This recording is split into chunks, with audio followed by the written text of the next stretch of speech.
A CBS News Review looks at campus police across the country. They've received millions of dollars worth of military weapons and gear from the Pentagon.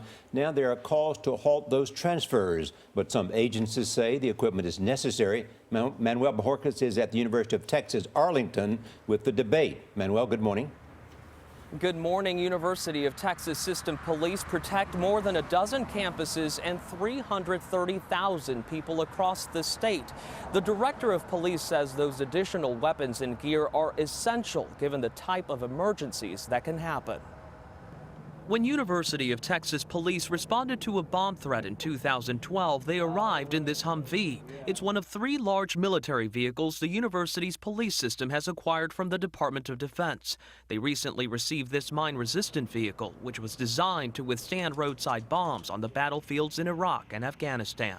The turret has been removed, so there's no weapon systems associated with it. Michael Heidingsfield is the director of police for the University of Texas System, which includes 15 institutions across the state. What possible use could the University of Texas System have for a mine-resistant vehicle? Its purpose is to protect the occupants, save lives, and reduce death. That vehicle will be used solely in response to active shooter or armed intruder events, or perhaps in anticipation of a major natural catastrophic event. The university's police department is one of at least 125 school law enforcement agencies in 25 states that have received military gear free of charge from the Department of Defense. That includes police departments for 23 K-12 school districts and 102 colleges and universities. The DoD program came under scrutiny in August when police responded to protests in Ferguson, Missouri with tanks,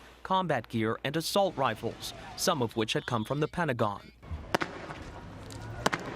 A CBS News review of available public data from more than 30 states found that law enforcement agencies affiliated with educational institutions have obtained more than $13 million worth of military gear from the program. Among the items received, 145 pistols, 780 rifles, and 9 of the mine-resistant vehicles. The presence of military weaponry on schools undermines public trust, and it undermines public safety, and it's not the right response.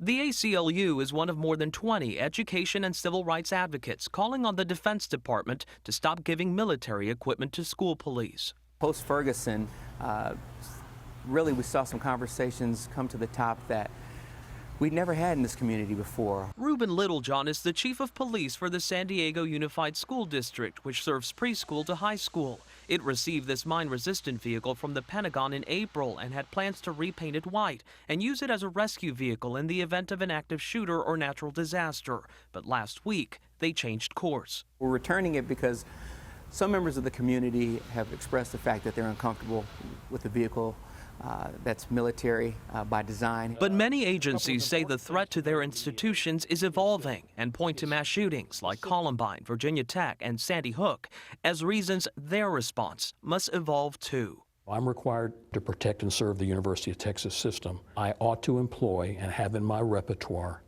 every possible tool.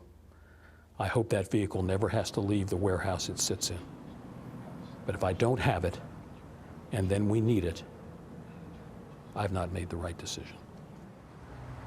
That armored truck is not stored at this or any other campus for that matter. UT Arlington's police department has only received items such as first aid kits and goggles from the Pentagon.